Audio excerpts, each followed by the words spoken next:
Hello, Dr. Sam Dubé here once again for the Toronto Business Journal, and I'm joined today by Christopher Foulds, who is the editor of the Kamloops This Week, an actual physical newspaper out of Kamloops, British Columbia. And Chris, I can see you're a big fan of books, as we talked about earlier. So am I. They're all over the place here. So thank you so much for joining us today, Chris. You're welcome. Thanks for having me. So our topic today is Chris is a big fan of CFL football, that is Canadian Football League football and its rules.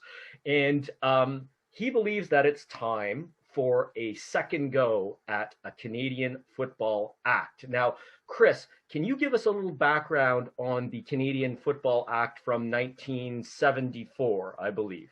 The bill put forth in 74 and why it was put forth. Yes, and in the early mid 70s, there was a league that was an upstart spring league that was trying to compete with the NFL, and it was called the World Football League. And I think some of the players in there were also part of the World Hockey Association. These, businessmen who have great high ideas, and they want to get into the sports. And so the World Football League was started. And John Bassett, very well-known Canadian businessman from the past, he was granted a franchise for Toronto, and he was going to call it the Toronto Northmen, and all the other teams are going to be in the States. And that kind of spooked the CFL. It spooked some Canadian football fans, because they figured, that's just the thin edge of the wedge, and an incursion of American football could kill CFL. The NFL at that time was still very popular as well. So Marc Lalonde, he was then I think he was a Liberal health minister at the time. He rose up and he drafted a private member's bill called the Canadian Football Act, and he introduced it in Parliament. And it came down to no foreign league can play professional games, regular season games in Canada, nor can any players of a foreign-based league play games in Canada. And it had all the requisite, official language. It was just a bill. It never got to law, because before then it spooked John Bassett enough that he decided hell with it, and he moved his Toronto Northmen to Memphis to become the Memphis Southmen. And I think the league had folded in a year or two later anyway. But just the threat of this act was a protection for the CFL. And then it carried on, and it was never again threatened by another league coming in here. The act did exempt exhibition games, so you'll see the odd exhibition game of the NFL coming up here, but it did do its job in stopping another league from coming in and threatening the CFL. Yeah, I think they became the Memphis Southmen. Southmen, that's right. Yeah. There's a play on words there from North. Yeah. Now, so at that time, it was more concern about the U.S. moving in with their brand of football, other organizations and businessmen with ideas, much like Vince McMahon today, right? Yeah. We'll talk about that later. But maybe there was some political motivation as well. I think Bassett was conservative, right? I think yes, yeah, and he was a part of the Carling group there, and. He was also involved in a lot in the World Tennis League later. He was involved in a lot of stuff like that, and I think, but he was mostly based in Florida, right? And his daughter Carling was a world ranked tennis player after that. So right. Yeah. Okay, so but there also comes down to some fundamental differences between the older game of Canadian football and its American counterpart, correct? So could you illustrate to our viewers some of the differences between the two games, the rule differences, and why you feel so passionately about preserving the Canadian rules? Yeah, the Canadian game is unique. It's the only game that I know of played professionally in the world. The American rules game is played by the NFL, which is a great league. I love the NFL. I watch it, but it's just not as exciting and interesting to me as the CFL. The rules in the CFL, I think, are just much better. But the NFL, you were quoted in an article as saying Canadian football is a superior form of football. Just to be clear. It is. Okay. It is. So, it truly is. Although I do watch and follow the NFL. I'm in a pool. I like the NFL, but it's like it doesn't compare, in my opinion, to the pleasure of watching the CFL. The main difference in the rules, as fans would know, is the field is larger in the CFL, longer and wider. There's 12 men on the field in the CFL. There's 11 in the NFL. There's 4 downs in the NFL, 3 downs in the CFL. There's myriad rules differences that make it a better game here. One of the primary ones is the play clock, the time between plays. In the NFL, it's 40 seconds. And in the CFL, it's 20 seconds, much more rapid game. In the last 3 minutes of a game in the CFL, it's called the 3-minute warning. Because of that 20 play clock, and because they stop the ball every time the play stops, even in or out of bounds until they place the ball, it gives a team that's trailing much more chance to come back, and you'll have wacky, crazy finishes in the last 3 minutes. You can down the ball, the quarterback kneels down the ball and runs the clock down 20 seconds. But in the CFL, it only covers about a minute. In the NFL, you can waste more than 2 minutes of that just doing that, so the play's dead. It's just a more exciting game. There's no fair catch in the CFL. There's always action. You can't down the ball in the CFL. Can you describe what a fair catch means to our viewers? Fair catch is in the NFL, if a team kicks off the ball to start the game or after a touchdown, the receiving team receiver, if he sees that he's getting encroached and he can't have a return, he waves his hand that tells the referee, "I'm going to catch it fair, and no one can touch me. Yeah. Don't touch me." And then of course, they start the game. They start the play from there. And the other thing is downing the ball. In the NFL, if the ball's going over the receiver's head, the kick returner's head, and he sees he has no return, he just walks off the field. The team that kicked it runs down, and they wait for the ball to stop, and they pounce on it and celebrate like they won the Super Bowl. And the announcers go crazy. Oh, look at, they downed the ball. They stopped it at the 1. It's ludicrous. In the CFL, every single play, there's a play. There's a 5-yard encroachment area. It's called no yards. So you have to give the guy getting the ball 5 yards, and then you go. So it's always action. There's always action. The NFL has Warriors game, right? Yeah. There's no. It's fair catch and the downing the ball. There's no. The NFL has little things like three timeouts per half. The CFL has 2 in the whole game. It's the rouge is beautiful. The rouge, it's a single point, and people who don't like it, the rouge is a single point. You miss a field goal, goes through, you get a point. Or if you miss a field goal, you punt into the end zone, the receiving team stays in the end zone, kneels down, you get a point. The detractors say you're rewarding failure. I'm saying no, you're rewarding your offense for getting far enough into the defensive end to force that. And it's also from the original rugby rules football. So it's such a more exciting game. It's a faster game. The players are smaller generally because they have to be, because the field's so wide. On the line of scrimmage where the big linemen line up in the CFL, you have to stay a yard apart. So they're generally smaller. They have to be more nimble. In the NFL, they're right up against each other. It's harder to get that first down. And 4 down football it's okay, but like I'm amazed that you can't I could fall down 4 times and get a first down over 10 yards. 3 downs is harder. There's more passing. And it's almost like the sense of urgency is somewhat, Yeah. And one of the big things is the play clock I alluded to earlier. 40 seconds is an eternity to get a playoff. And when I'm watching a game in the NFL, I can't believe that they have time count violations, which is you don't get the playoff in time. So they're sitting there barking orders for 40 seconds and they get a penalty. And the CFL is much faster. It's a better game for the fans, I think. And I don't think that can be debated, although I know a lot of people will.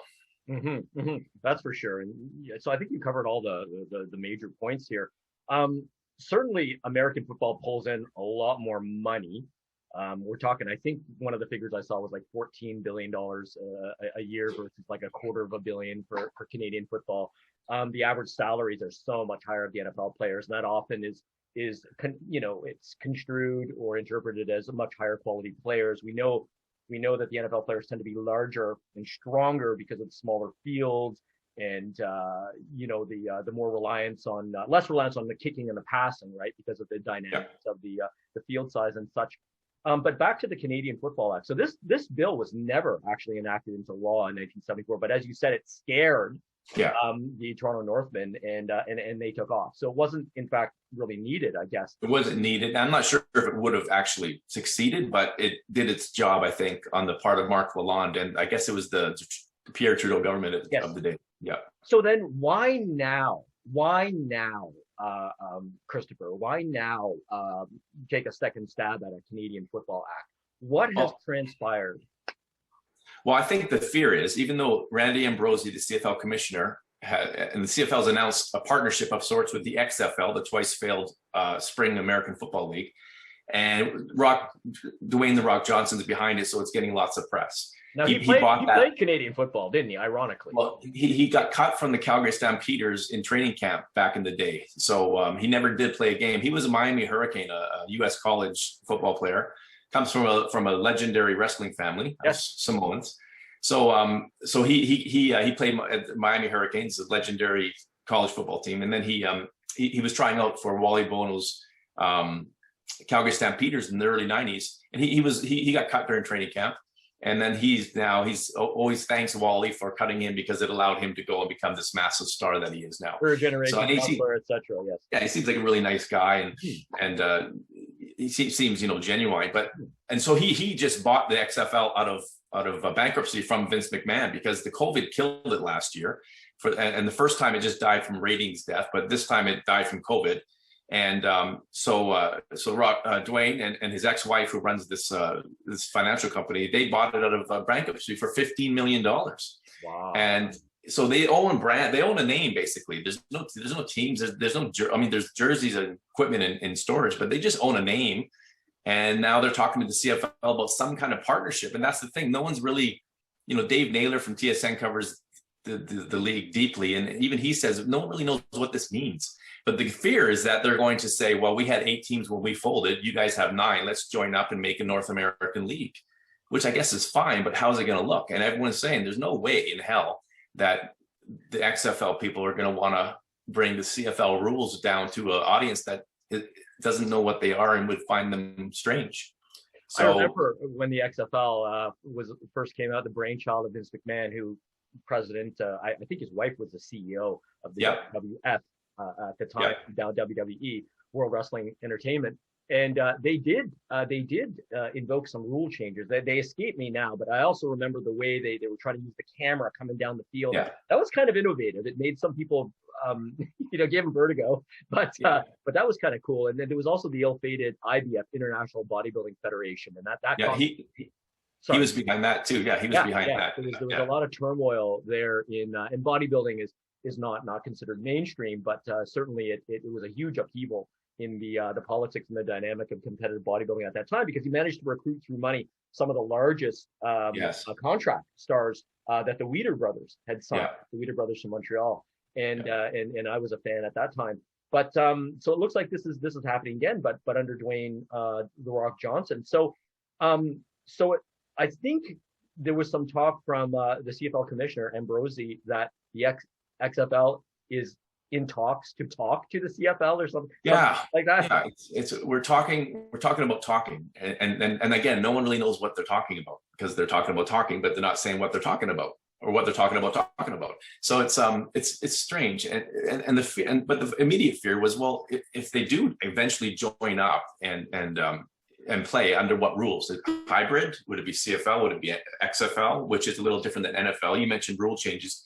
The great legacy of these failed leagues is sometimes they leave really good ideas. Like they have a few nuggets of great ideas in their game. The 2-point conversion that is used in football was innovation of the USFL, United States Football League, which was probably the most successful competitor to the NFL back in the 80s. Donald Trump ruined that league by forcing them to go to the fall schedule. But yeah, and XFL has some interesting rule. They had the 1, 2, 3-point conversions, which I thought was interesting. The camera angles you noticed, you see it now in the NFL. That was a brainchild of McMahon back in 2001, and they had the people on the field. And another neat thing about the XFL. I think, the XFL, or it might have been that other one, the AAFL. This last year they had mics on the referees, so you can hear what they're talking about in real time, and so exactly what they're seeing. That to me is really interesting. So there are some interesting things that you can take and incorporate into your league without ruining the core rules that is the heart of the league, and that's the concern I have. Right. Now, on the other side of the coin, there are some other concerns. Correct? If we start to lose control over, I guess, football here in Canada, can you talk about the history, for instance, of Canadian football? Can you talk about the culture? And then there's also the potential job loss right? The potential. Yeah. So the Grey Cup itself goes back more than 100 years, and it was competed for by various teams in various rugby unions. That's why you had the two Rough Rider teams. That was a joke for people. You had the Ottawa Rough Riders, 2 names, and the Saskatchewan Rough Riders, 1 name. I think both emanated, I think, from Teddy Roosevelt's Rough Riders in San Juan Hill back in the Spanish War, I think, in the turn of the century, 18 to 1900s. But so you had the East and the West rugby football unions, different games, and they would have their champions and play for the Grey Cup. The CFL itself, I think, just was formed, I think, in 53, 43. It's not as old as the NFL in an official league capacity, but the game is way, way older. But the CFL itself is legendary. The Grey Cup is an esteemed trophy, up there with the Stanley Cup, I'd say. And if you were to lose that, I think you lose a piece of Canadian heritage. It really is, to me, that deep. It's really ingrained. It's what makes it's one of the definitions of Canada, I think, with the beaver, with the First Nations legacy, with lacrosse as the national summer sport, another First Nations legacy there. I mean, it goes back long enough to the pioneer days. I think it's what, I guess it's something that we say it's ours, like, and we'll share it with the world. We didn't import it, it's a creation of us as all Canadians, the multicultural mosaic that we are. But if we were to go and merge again with XFL, or there's all sorts of ramifications. The last time the CFL expanded to the States, but they still owned it. It was our rules down there. Because of federal trade laws, the CFL has a quirky protection for Canadians. They have a ratio. So X number of players on a team have to be Canadian. So you're protecting Canadian jobs. And on the field at all times, there has to be, I think, 7 Canadian players out of the 12 at all times. So Canadian players who go through the Canadian college ranks and don't get nearly the money or the exposure that the American colleges do, it's almost like you're guaranteeing some jobs for Canadians for doing this. It's no different than CanCon with the CRTC saying that radio stations and TVs must play 30% Canadian artists, and that has led to Canadian actors and musicians becoming very well known, having a career that they might not otherwise have because they might have been overpowered by this huge American cultural wave that comes in here. And that's why the CRTC exists. And I think the same thing should be afforded a sport like football. Let's protect it. And that ratio is probably the biggest one. And it's just the legacy of the game would be lost if we were to dilute or to get rid of the rules upon which the game is played. Fair enough. So now, just to flip the coin here for a moment, we talked a little bit about the businesses, the big tycoons wanting a piece of the action, so to speak, like Vince McMahon did back in the day with the IBF and the XFL, and now Dwayne Johnson, with his history in football and wrestling, and buying this bankrupted organization, wanting to bring that brand to football here. But what else? If we I had a question here. How do I formulate this? There's benefits as well, that people will talk about.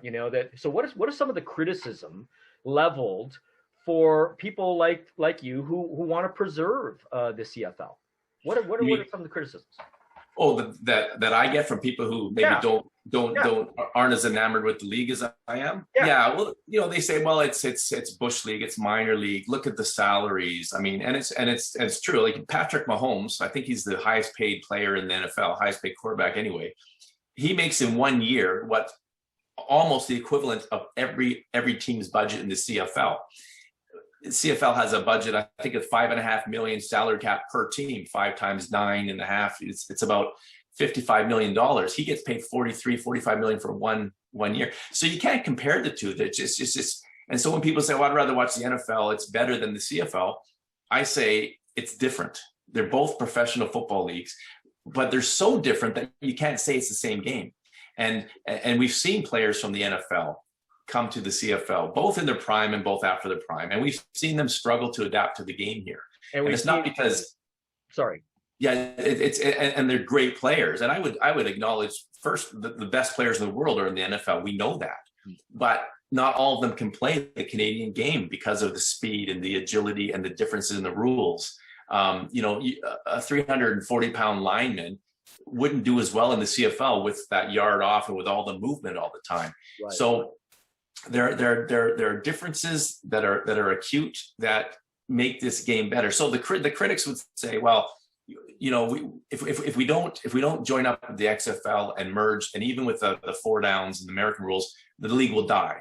And I'm saying, well, if you join up and merge and take the American rules, the league's dead anyway. You've killed what the league is. The CFL without the rules is no longer the CFL. So what's the point? So if you do that and you join up and you have 16 teams, 8 in Canada, 8 in America, under the XFL, under a new name, whatever you want to call it, the CFXL, the North American League. But if it's just a carbon copy of the NFL rules, then I'll just watch the NFL. Why would I watch an inferior NFL product? I'd rather watch a superior CFL product than an inferior NFL product, even if the teams in my home, it's not the same thing anymore. So, and certainly there have been CFL players that have moved to the NFL and flourished, right? They certainly have. They tend to be the more agile, mobile, technical players. I think Joe Theismann. Right. Theismann went down there. Jeff Garcia went down there. Of course, Doug Flutie got his second chance down there because the CFL gave him an opportunity. Probably the greatest example is Warren Moon, who wouldn't even get a job down there because they just didn't have black quarterbacks back in the late 70s and early 80s. And he acknowledged that. He came all the way up to Edmonton, won 5 straight Grey Cups, went down to Houston in the NFL, had a great career. In fact, I think he's still the only player in both Hall of Fames. I could be mistaken, but I think he is. So yeah, there have been players that have gone down and done very well down there. Okay, so let's accelerate the clock here a few years and suppose that the XFL moves in. They make a deal with the CFL. There's tons of money there. And what do you foresee happening? You've already gone into, you generalized, but what do you see happening specifically? If they merged and they went with American rules? Yeah. I think what would happen was the league would fold within a year or two, like every other league that's tried to start up in America in the spring. You can't go in the fall and go head to head with the NFL. It's impossible. So you try a spring league, and you try to have the teams in Canada with some teams in the States, that aren't in the NFL markets, and you're going to end up you're going to be on the battlefield of defeated corpses like the XFL, the AAFL. The World Football League, the USFL, it'll die, and it won't save what we have because it'll die. And even if those teams in Canada get up off the ground and try to start over again, well, there's going to be no one left to watch it because the fans will have migrated already, and it's not a good idea. So what needs to be done then in order to criticize and take action to prevent this from happening? Well, my fanciful idea, and I'll preface this by saying I understand the CFL is a world of hurt right now. And I know that their very existence of the league is in jeopardy because of the pandemic and because of the cancellation of the season last year. And we don't know what's going to happen this year, whether the league can start on August 5th. And I get that. And I get that they're saying we need this. But it's not a guaranteed savior, this XFL dream. So we don't know. So I get that, but I'm just saying in a perfect world, I would rather us not have to change the identity. So the Canadian Football Act 2 would be, and I actually asked our local MP, Kathy McLeod, she's a conservative. It's her final term. She's not running again. She's had 4 terms. I said, and in the column, I jokingly said, this could be your legacy. Introduce this into the House of Commons. And she responded and said, she laughed and said, I'm a Canadian football fan, but she hasn't committed to doing this. But I think a Canadian Football Act 2 could be very simple. You put into law, you say into law, any professional game played in Canada has to be played under Canadian rules, the existing Canadian rules. And that's the law. Now, it sounds goofy and stuff, but so did Marc Lalonde's first Canadian Football Act. And I think if I was a politician, I would introduce it and say, I want to introduce this. I want to protect this game. And it would just be professional games because in BC, the high schools play American rules football for a couple of reasons. One of the reasons was Simon Fraser University, which was it was a big football school along with UBC. They're the only one in Canada. They play American colleges. Yeah. NAIA, yeah. And also it's easier to learn the game because it's a simpler game.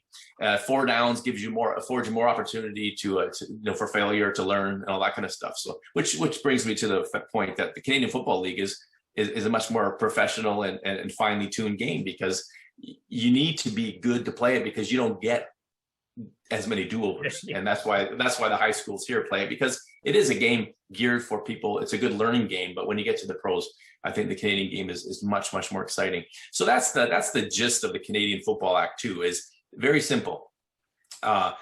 Anyone could, the CFL can expand. American owners can come up here and have their teams in St. Louis or Spokane or Syracuse or wherever they can come and play in our league, but the games have to be Canadian rules. And that would be the Canadian Football Act 2. I don't know if you can enforce that south of the border, but that would be the rules for Canada. So, Chris, you clearly thought this out very well, and you're very passionate about it. What other industries would oppose the creation or the passing of a Canadian Football Act 2? Well, I think TSN might because they have the rights to the CFL, and they just want to broadcast football in whatever form that is viable for them, and the fear that the CFL would die.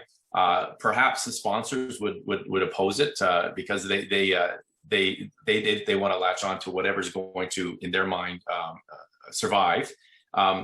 When the Canadian Football Act first came out in '74, 3 teams were opposed to it, and in the 3 biggest markets, Montreal Alouettes, Toronto Argonauts, and the BC Lions, because they saw that they wanted the opportunity to make revenue off the teams coming up here. The Argonauts could maybe get some kind of shared revenue, territorial rights, rental revenue, and maybe the owners of those teams thought, well, maybe we can bring in these teams here and think bigger.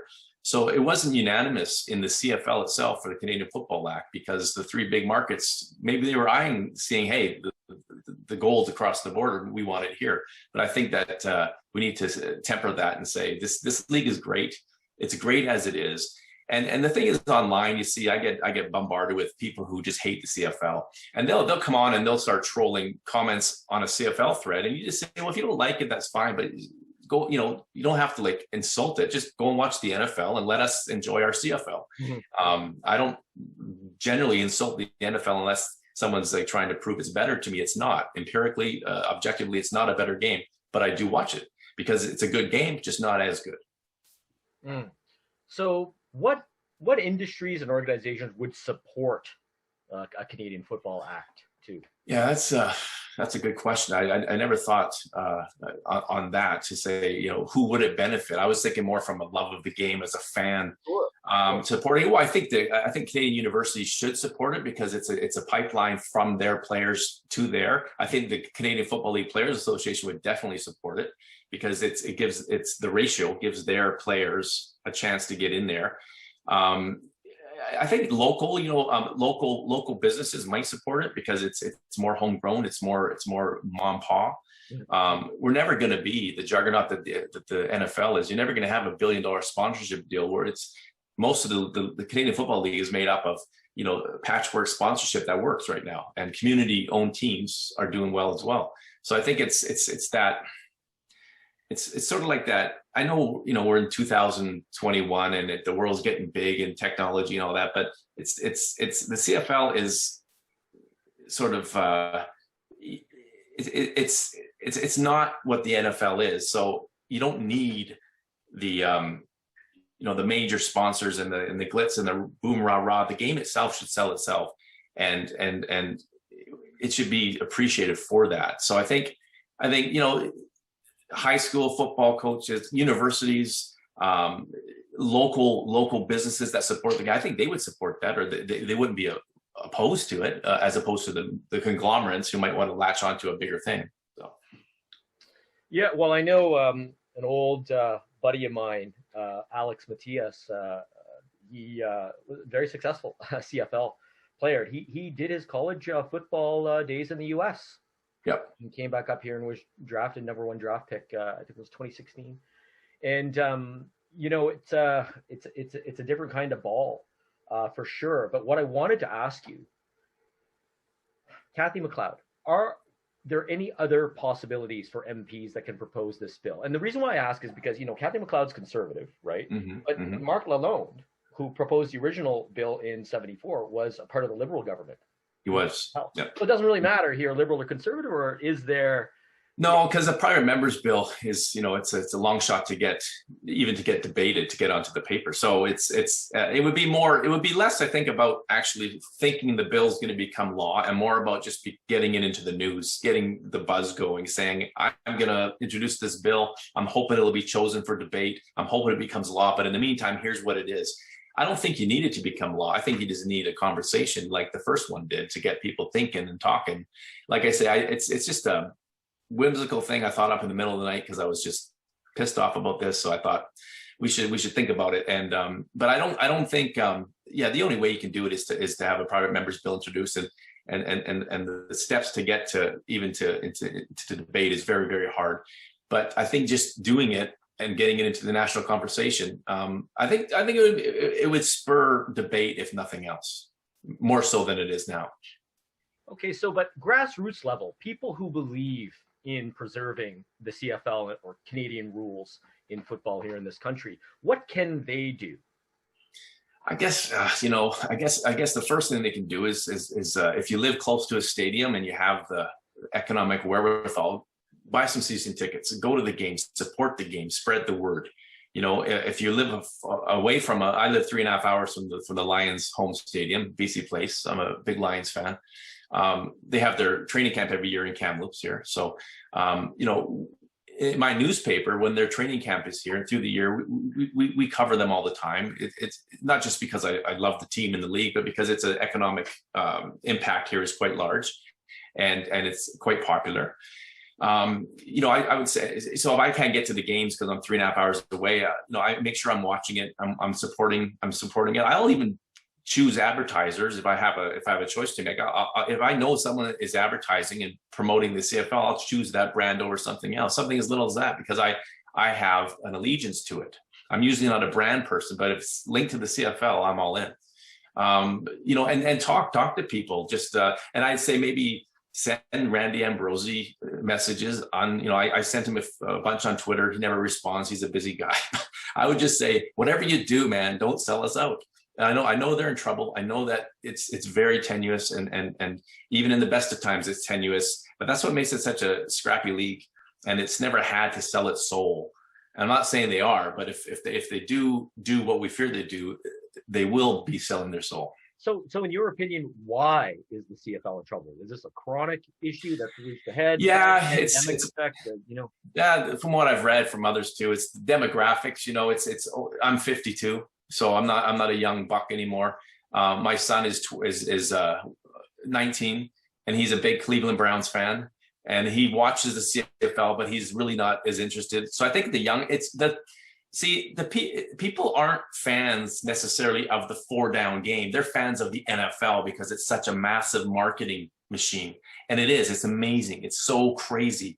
And if you strip all that blitz away and you just look at the game, it's really not much. It's not better than the CFL, but they have this billion-dollar marketing machine, and they really cater to the youth, and the youth think it's cool. It's the cool thing to do. I get it. It's cool. The CFL to the young people might seem old, stale, and stodgy, and these weird rules. So I think we need to get, and Ambrosie and the CFL have long said this, is you need the demographics to shift, to get the younger people into it. And that can be done through community football, and it's being done here through Canadian community football, university football. But it's really hard when you're against this massive tidal wave of culture that penetrates us in every aspect, radio, TV, internet. But for a bit of the CRTC trying to keep Canadian stuff alive, it's hard. So the reason they're in trouble is, in the 3 big markets, the attendance is abysmal. Toronto, Montreal, Toronto, Vancouver, Montreal to a lesser extent. in the prairie, Ottawa, Hamilton, and the prairies, they're doing okay. They got great fan support because it's so ingrained in those communities.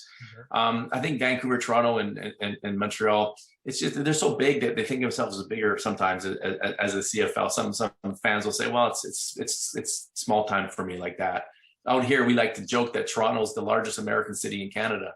So it's that kind of, I can certainly understand that comment. Opposite of the inferior complex, it's a superior complex, and yes. But I think they've always been up and down in trouble because of finances. Because until TSN basically saved this league when they entered and they're paying them good money. I mean, comparatively for the broadcast rights, it saves the league.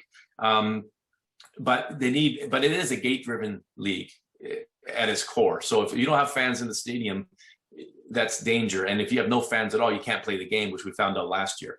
So I think that's why they're in trouble. And I think the biggest thing is demographics. And I don't know how to fix that. And you can't force someone to like something, but you can educate. And I try to talk to my son as we're watching the Cleveland Browns game, explaining why this rule and that rule is stupid and this rule is dumb. And if this was a CFL game, we'd have more fun. And he rolls his eyes, but he does watch the CFL sometimes. But the young people, man, it's all about social media. It's all about branding. It's all about advertising. It's all about image. It's image, right? It's the sizzle, not necessarily the steak. And that's what the NFL has for sure. And there's no way you can compete against that. So, little small victories is what you can hope for. Some of what you're describing, though, is an issue that's prevalent in most of the major sports, with a few exceptions, notable exceptions. Popular European sports, for instance, like soccer, but and compared to football and even basketball, baseball, even hockey, you've got this hierarchy of development, right? In the U.S., I mean, I remember going down to Syracuse to watch a college football game, and it was like, wow, they had more people than the pro games I went to in Montreal. It's true. It's a whole subculture, right? Yeah. But because they got 10 times our population, and arguably better climate, there's a lot of and the national pride and stuff, and the individuality of the individual states, and there's so many other factors. We can talk about this forever. And you, as a newspaper editor, I'm sure you're very well versed in some of these major differences between Canada and the U.S. and the demographics and the people and the culture. But so I think it's a wider spread issue. I mean, look at baseball and the subculture of baseball, or basketball. I mean, basketball was invented by Canadian. Right, Naismith, Dr. Naismith, in Springfield, in Massachusetts. That's right. Yeah. You talk to Americans about them. No, come on, what are you talking about? Basketball? What the and also Canadians had a say in Superman too, right? That's right. American icon from Toronto. So this doesn't sound like it's a problem that's going to be resolved anytime soon, or even if it is a problem, it's just it's a pretty fundamental difference in the culture of the two countries, at least the sporting culture and expression. And I'm all for protecting things that make a country, or individualism, on a historical basis, a uniqueness, as long as it doesn't infringe on the freedom of speech. This is where I really draw the line. And then there may, in some people's eyes, be some perceived gray areas there, but I think you can feel it. You can feel it when it's not right. You know what I mean? And we're going through this now today, and then there's this talk of this bill C10. C10, yeah. They've amended about that. Just to digress for a second. How do you feel? Actually, I was talking to my wife last night about it, because she was talking to somebody about it, and I said, actually, from what I've read on it, and I'm not deeply versed into it, but I am not as panic stricken as a lot of people are about it, based on what I know of it. As I understand it, it's it's an extension of the CRT's mandate from broadcast to the internet, which I don't see a problem with that with respect to Facebook and Google paying into the Canadian Media Fund and having to, on a level playing field, having to show a certain percentage of Canadian content that is required of CBC, CTV, City TV, and all the rest. I don't have a problem with any of that. The thing that makes the hairs go on the back of your neck from a media perspective is if it flows down into user content. where they can say, well, you can't publish that or you can't post that because it doesn't conform with the CRTC thing. To me, and to anyone with I think any right-thinking person would think that's going too far. That's too Big Brotherish. And as I understand it, and it's changing day by day, it seems. They've introduced 2 amendments in the last week. As the Heritage Minister says, to be crystal clear, this is not about user content. Didn't they omit a clause that prevented? They omitted it, and then they brought it back in. Okay. So, and they brought it back in because, and they claim, and this is their explanation, whether you agree it or believe it or not, YouTube wasn't part of the thing. So, if they did, YouTube is the #1 site where Canadians go to watch music or listen to music. And that's why the music publishing president, I don't know his name right now, he's all for Bill C-10 because it would force YouTube to adhere to what radio stations are forced to do. If you think of the Guess Who, even the Tragically Hip, my favorite band, greatest Canadian band of all time, Gordon Lightfoot, all the greats. I mean, how many would be there without the CRTC helping them in the 70s and 80s? Right. So we can all bitch about the CRTC and say the CanCon rules are Bush League like the CFL.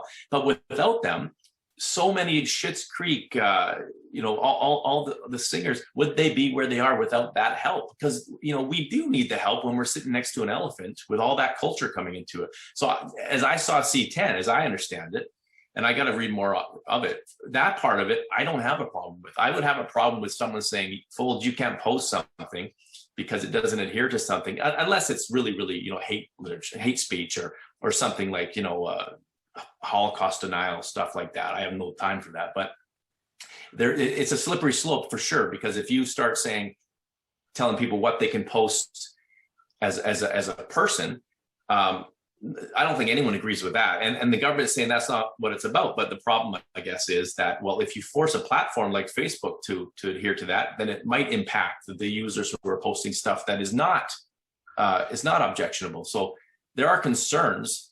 But like I say, I was talking with my wife last night. From what I see, I'm my hair's not on fire, but I'm following it. Well, this was certainly a topic for another interview, and as a newspaper editor, I would relish the opportunity to interview you on this, because I certainly think that given the times, the pandemic times here, and what's been happening with big tech, and especially Twitter, and people fearful of the censoring in the name of misinformation and the hypocrisy and the double standard, it's very clear. And depending on your political affiliation, you may or may not get censored. And the firing of Gina Carano in the U.S. for I was following that, and what I saw, and every case is case specific. So I don't think we can say it's wrong to do that or right to do that, because what she posted, in my opinion, I didn't see anything wrong with it. And if I say that on social media or here, it's a cancel culture. You'll be told you're attacked. Even if you're trying to be rational. So from what I saw, unless I missed something that she's posted, I didn't even know who she was. I'm not a fan of those. I've been following her since she was a Strike Force champion. Yeah. So yeah. Back in the day. Yeah. So but the film, the production she's in, I don't watch those kind of movies. So I do know who she is just from following the news. Mm-hmm. And I did look and read if not all of what she was posted that became controversial. And I couldn't see what the problem was, because I understood what she was trying to say, and I thought it was thoughtful. And people, I think, are just knee-jerk reaction and they see words, and it's almost like an algorithm. Oh, this word's bad, you're canceled. But she wasn't saying that. It was maybe a particular person who had an agenda regarding the franchise, and then the comparison of that tweet of hers with a co-stars from a year or two before that was of the same nature that did not get canceled. This is the issue, right? This is the underlying, is that the hypocrisy, clearly the favoritism, and this is what brought a lot of people out saying, okay, this is blatantly unfair, to the point where when Disney had their shareholder meetings, 2 separate phone calls came on and said, what are you going to do about this with blank individual who clearly initiated this canceling of a person, issuing what many people feel is not as serious a tweet as, and wow. And now they're going to, and Forbes wrote a whole article on this.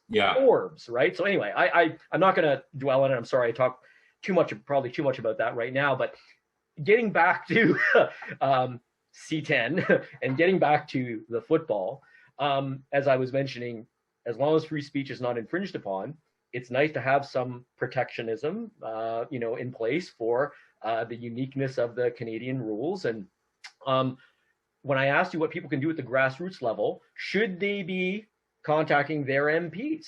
Maybe. And I don't see there's any there's no harm in doing it. There's you no didn't downside. expect me to ask you that question. You didn't think I'd take that seriously, did you, Chris? No. I think actually, going back to the free speech thing, I don't think the free speech is enshrined in our Constitution. It is in the Bill of Rights in the states, but we certainly do have the right for reasonable discourse up here. And I agree with that. I guess the hard thing with the free speech is who defines what free speech is and who defines what hate speech is. And I think there's certain examples that we all can agree on. This is just disgusting. It shouldn't be anywhere. But there's a lot of stuff that you're trying to make a point and you're being controversial, or not everything's going to be, rainbows and unicorns. There's some hard discussions out there, especially now. But anyway, going back to they should contact their MPs. Why not? Write a letter to the editor. Write a letter to Randy Ambrosie at the CFL and just say, hey, if you really love this CFL. And then if you have ideas, here's the thing, right? I wrote a column saying this, but I didn't necessarily present any solutions. And that's maybe, I should think of that too. We all should. Is there people in Canada who have a great idea that they haven't thought about? Because it's easy to criticize, it's easy to bitch and moan, but unless you have something you can say, well, I think we should do this, it doesn't really, it's kind of pointless, right? So maybe people who have ideas, like, I think the CFL can survive without this need to go to the XFL, and here's why, here's my 5-point plan. Send it to Randy Ambrosie. But I think the biggest thing is support the league in any way you can. Go to the games, watch the games, buy the products of the sponsors if you can. And talk to people about the game and champion and tell them why it's that way on social media, in person. I mean, it's an uphill battle, but it's something I like. I do because I love it. It's part of my life. I like it. Well, I mean, that's certainly fair. Is there anything else you'd like to address here? I do know I have one more question for you. Are there any resources or websites that people can hit up? Should they be Googling the Canadian football app? There's a really good, every team has its own fan forums, but a really good Dave Naylor from TSN, he covers the CFL real tight, and that's a good resource. There's a website called 3 Down Nation with the number 3downnation.com, which is just about the CFL.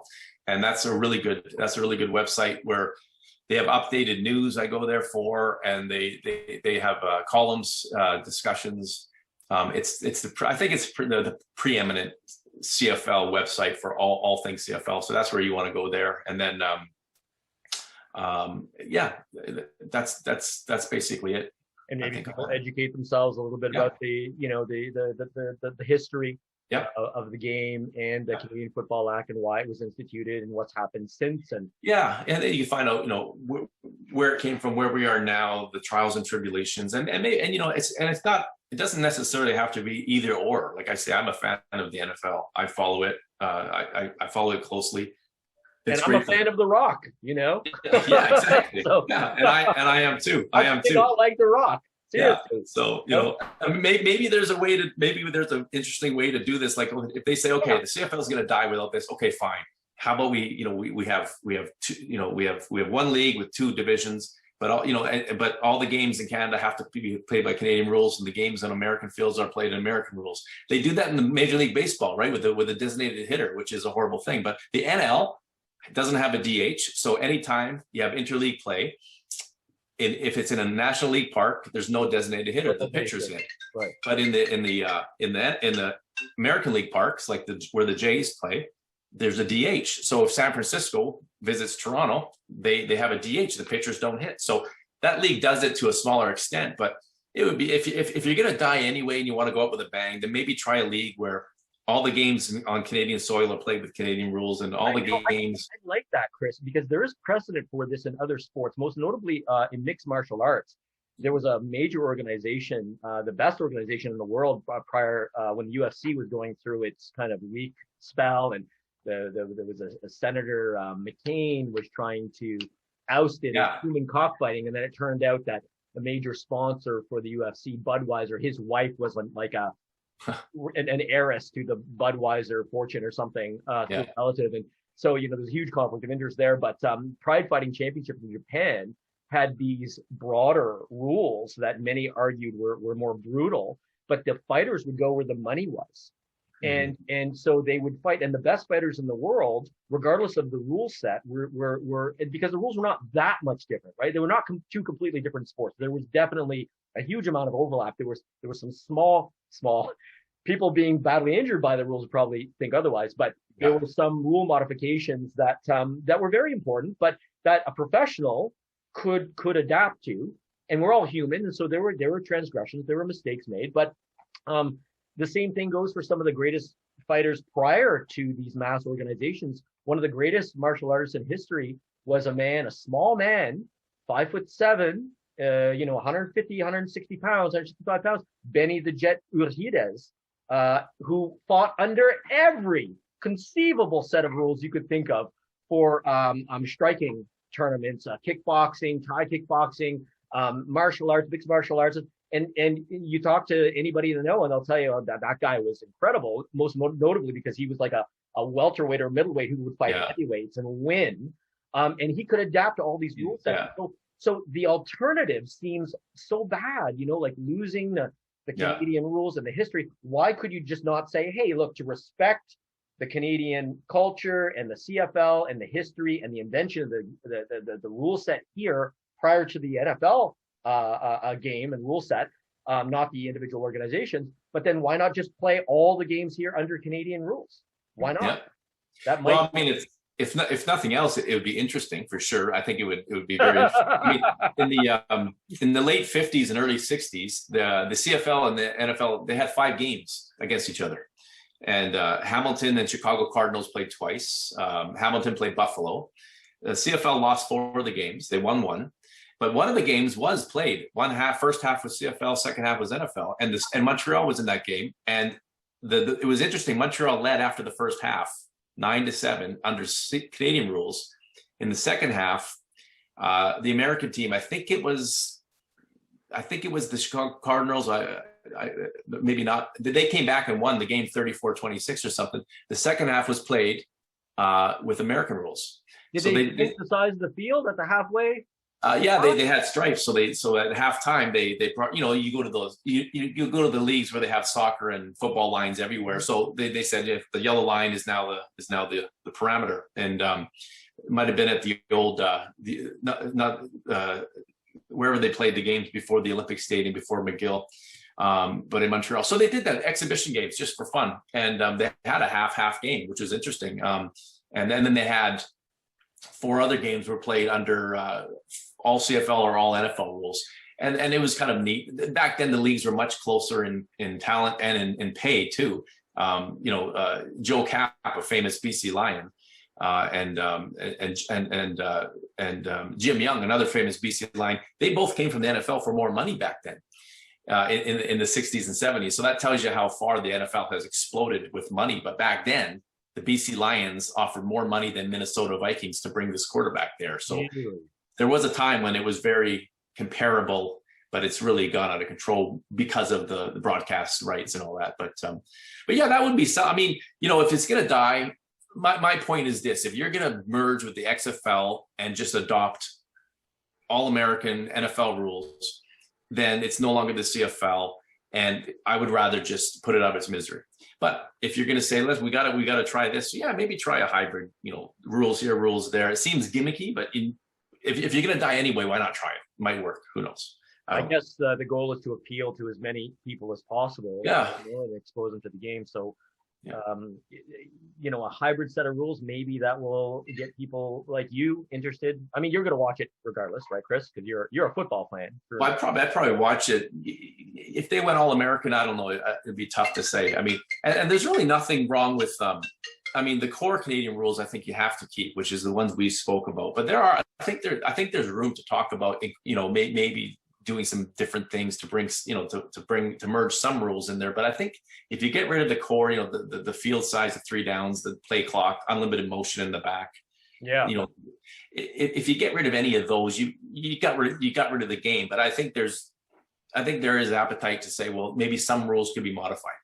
Well, I mean, we're not even really talking about what if the XFL comes up with even more drastic. Yeah, I mean, the 2-point conversion was considered crazy until the USFL had it, and everyone does it. I mean, in basketball, I think the ABA, that really crazy league with the colored ball, they're the ones who invented the 3-point line. Can you imagine basketball without it now? So everything evolves. I get it. I get it. But you can change, but there's certain core dynamics you can't. And to me, that's the rules we spoke about. No, and you certainly don't want to be seen as someone who is stymieing innovation, right? No. Right? Like, no. And that's not the way you're certainly coming across here. But we spoke a lot about the XFL. I just want to ask you one more question here. You've been very gracious, Chris, by the way, with your time. Thank you so much.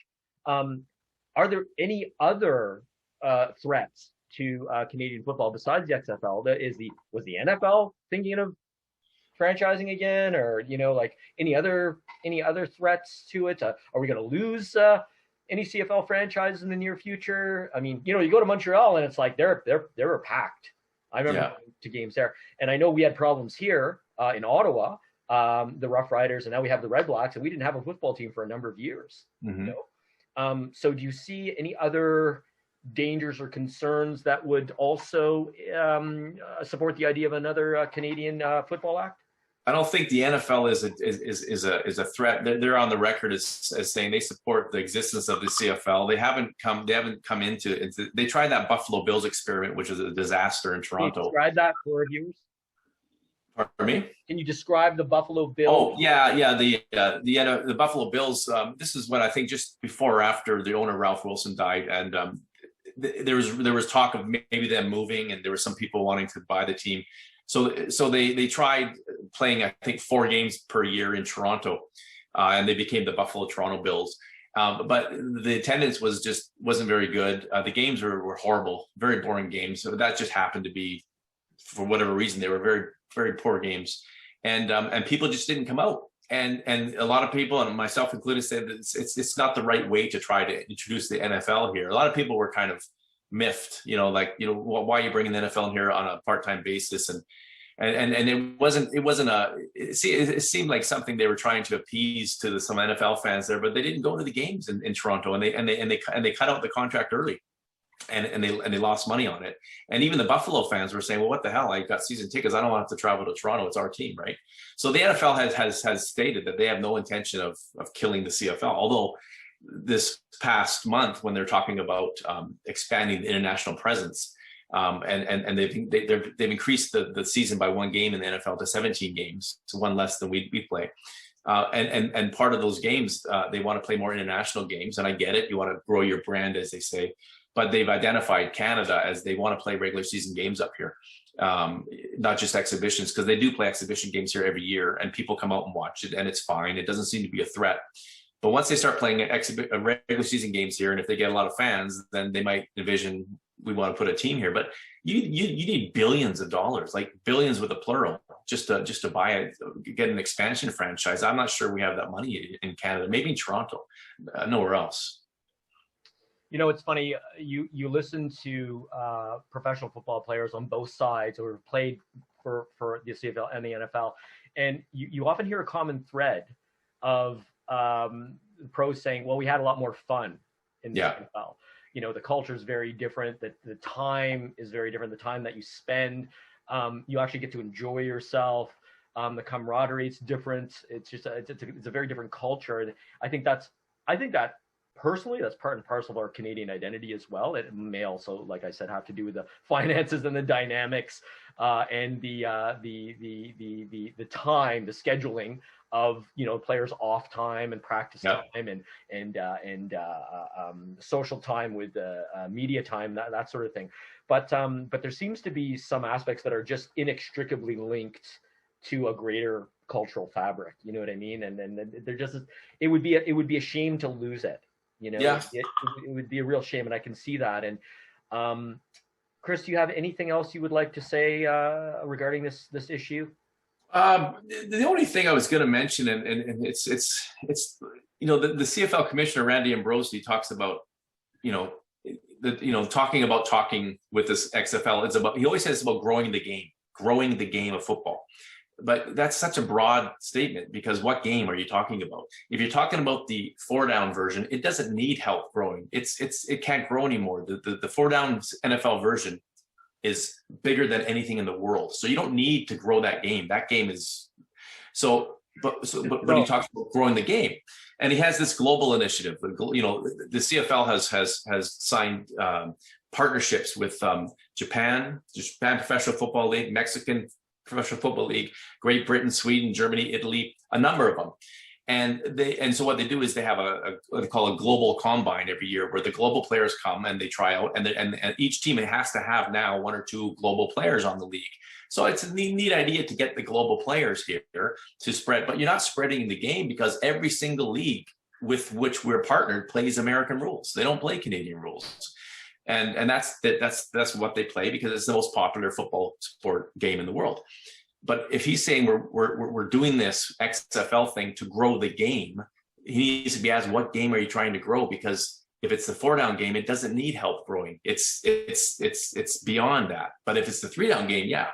And so that hasn't been specified. So that's the only thing I'd like to say about that. It's like that he really wasn't asked, and someone should ask him, like, you know, it's when you say game, which game? Because there's 2 different things there. So that's all. Yeah, clearly he's maybe not seeing a distinction, or at least a distinction that's not relevant. Yeah. And maybe I know you've tried to get a hold of him. Maybe others should take up the mantle as well and ask him to clarify exactly what does that mean and what are the ramifications. Yeah. You know, in the future. But Chris, I think we've spoken well of this topic, and I want to thank you so much on behalf of myself and the Toronto Business Journal and our viewers out there for sharing this with us. And I don't think you expected this to go as long or as involved. No, but, not at all. No, but I think it's worth getting out there and for people to understand, because I think one thing, especially here in Canada, you know, and forgive me for saying so, but you know, and I'm certainly one of these Canadians. We need to educate ourselves more of what's going on, because I think part of our cultural identity is kind of like, meh, I'm sorry, man. You know, and we don't, and we keep quiet, and we end up defending a position rather than being proactive on a position, for the most part. And I'm starting to see that now more and more. And I think we do need to be a little bit more proactive. I think we do need to be cognizant of some of these differences. I mean, one of the major features of the Canadian psyche is that, you know, we don't cause any trouble. Don't call us American, but at the same time, you know, we apologize for taking up your space, or you know, and it's like there's so much more to us than that. And I think part of it is that you know, we often don't investigate because we I don't want to say we don't want to rock the boat, but it's like, you know, we're pretty tolerant people. I mean, you mentioned it already, this you know, this cultural mosaic as opposed to a melting pot, right? And when I was very young, I didn't understand the difference as well, and now I really do. Yeah. Now I mean, you look at my own parentage, for instance. I mean, it doesn't get more mixed than that, you know, and it's like, and that's part of this cultural mosaic. And so thank you for bringing that to the fore. And I also want to thank you. Your enthusiasm for the game is contagious, and it's much appreciated. And I think in this time, especially when these small pleasures really matter, you know, when you're restricted to living at home, and you know, we have the safety protocols and whatnot, and you start to realize what's important in life, and these things do matter. The appreciation for a sport. I mean, if this league, you know, if they get off the ground on August 5th, and everyone has many doubts they will, but if the time comes in August 5th and I'm sitting in front of my TV with a cold beer and I'm watching the Lions play, that's a massive mental health boost amid all this nonsense, misery, this craziness. So yeah, from, you know, it's sport, it's entertainment, it's you know, distraction, but especially now, you're right. That's very important. Is it really distraction though? I think it's a fundamental aspect. No, I agree with you, but people might be saying that. Yes. Yeah. And this is what I'm saying rhetorically. I'm on side with you here. I think we both agree. This is a fundamental, you know, aspect of being human is physical expression.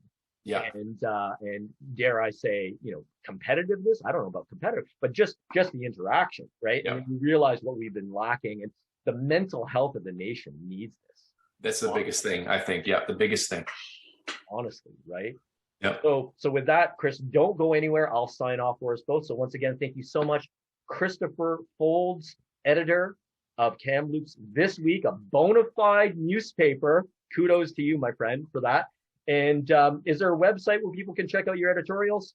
Yeah, you can go to Kamloops This Week, all one word, all spelled out, kamloopsthisweek.com.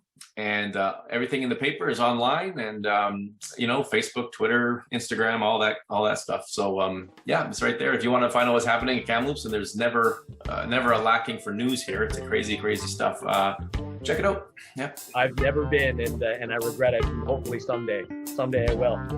So that being said, I'm Sam Dubé on behalf of the Toronto Business Journal. All our viewers, thank you so much for participating, Chris, and sharing one of your passions with us. It was wonderful. Thanks again.